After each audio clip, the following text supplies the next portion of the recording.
Hello বন্ধুরা, পাঁচমিশালি 90 থেকে গোপা বলছি। পাঁচটি ভালোবাসার আরেকটি ভালোবাসা হচ্ছে ট্রাভেলিং। তো ঝট করে ঠিক করলাম 1 মার্চ 2025 সালে চলে গেলাম হচ্ছে পাশের স্টেট ঝাড়খণ্ড, যা কিনা প্রাকৃতিক সৌন্দর্যে ভরপুর। সেখানকার ধানবাদের হাতিটা ফলস দেখার উদ্দেশ্যে রওনা হলাম। তো প্রথমে দিল্লি রাজধানী ধরে আমরা ধানবাদে পৌঁছলাম।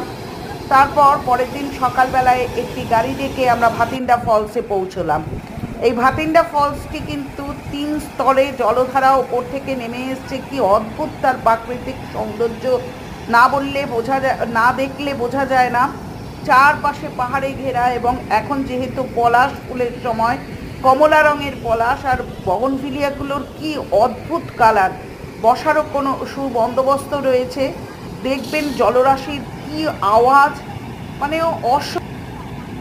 বন্ধুরা অবশ্যই কিন্তু এর আনন্দ অনুভব করবেন। তবে বর্ষাকালে এর রূপ আরও বেশি হয়। সুতরাং বর্ষাকালে একবার ঘুরে আসবেন। চ্যানেলটা সাবস্ক্রাইব করবেন, লাইক করবেন, কমেন্ট করবেন, শেয়ার করবেন।